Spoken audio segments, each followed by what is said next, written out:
Ganjar Anies saling sindir, Prabowo berdiri di garis tengah. Panggung pemilu presiden 2024 kian riuh. Tiga bakal calon presiden semakin rajin bermanuver. Ketiganya, yakni capres dari PDI Perjuangan, Ganjar Pranowo, capres dari Partai Gerindra, Prabowo Subianto, dan capres dari Koalisi Perubahan, Anies Baswedan. Ganjar dan Anies mulai terang-terangan saling lempar sindiran, sementara Prabowo memilih berdiri di garis tengah dan tak ikut aksi saling sentil. Situasi ini dinilai sebagai strategi masing-masing bakal capres.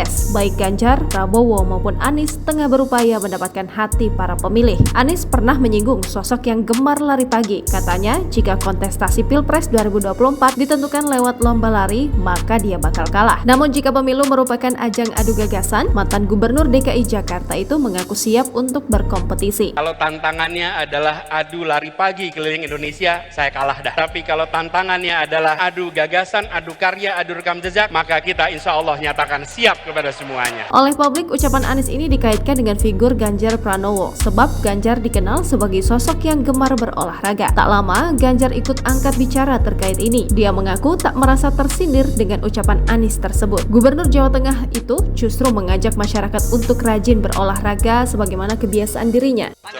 Jawabannya di kaos ini. Biar semuanya sehat. Belum lama ini, Ganjar juga mengomentari pernyataan Anies soal cawe-cawe Presiden Joko Widodo dalam pemilu 2024. Sebelumnya, Anies mengungkapkan kekhawatiran banyak pihak bahwa sikap cawe-cawe Jokowi bakal berujung pada penjagalan capres dan cawapres tertentu. Ya, dalam setiap kontestasi pemilu apapun bisa terjadi. Jadi kalau sudah mau nyalon jangan pernah takut untuk pada isu apapun. Ganjar pun yakin cawe-cawe Jokowi tidak akan mengintervensi proses politik praktis. Ia juga percaya Jokowi cawe-cawe menggunakan hak politiknya sebagai kader partai. Lain Ganjar dan Anies, lain lagi dengan Prabowo. Jika Ganjar dan Anies memilih saling sindir, Prabowo justru menganggap kompetitornya sebagai saudara bukan lawan politik. Nanti insya Allah ya saya terus capres. Ini bukan kampanye, tapi ya. Dan kalau nanti Pak Ganjar terus maju, Pak Anies, saya tidak menganggap mereka lawan. Saya anggap mereka saudara saya sendiri. Prabowo meyakini kerukunan adalah kunci membangun Indonesia. Dia bilang langkah konkret yang perlu dilakukan di tanah air ialah menerapkan demokrasi sehat tanpa saling mengejek. Menteri Pertahanan itu pun mengajak seluruh masyarakat agar menjaga kerukunan demi menciptakan persatuan. Demokrasi kita jangan demokrasi caci maki, jangan demokrasi ejek mengejek, harus demokrasi ke arah kerukunan.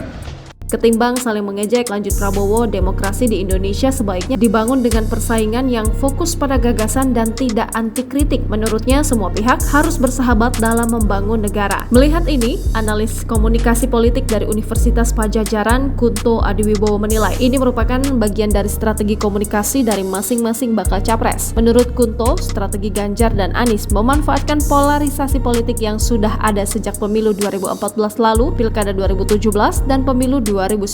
Anies sadar bahwa pendukungnya mayoritas datang dari kalangan anti PDIP. Inilah yang hendak dimanfaatkan oleh mantan Menteri Pendidikan dan Kebudayaan itu. Sebaliknya, Ganjar juga paham betul bahwa pemilihnya berseberangan dengan kubu Anies Baswedan, sehingga ia ingin menegaskan posisinya sebagai lawan politik. Sementara, kata Kunto, Prabowo memilih bermain di area tengah, tidak menunjukkan sikap yang terlalu berseberangan dengan lawan politiknya. Menurut Kunto, bisa jadi ini strategi Prabowo untuk mendapatkan pendukung dari poros tengah yang tak ikut terbawa arus polarisasi. Kunto menilai masyarakat yang berada di garis tengah ini justru paling banyak jumlahnya. Mereka merupakan kelompok apolitis yang sudah muak dengan aksi saling sindir para elit. Prabowo pun dinilai sadar betul bahwa Pilpres 2024 akan diikuti oleh generasi muda yang mayoritas tak suka dengan politik yang terpolarisasi. Sehingga orang nomor satu di Partai Gerindra itu menggunakan pendekatan yang lebih lembut dan menurutnya ini merupakan strategi bijak yang digunakan oleh Prabowo.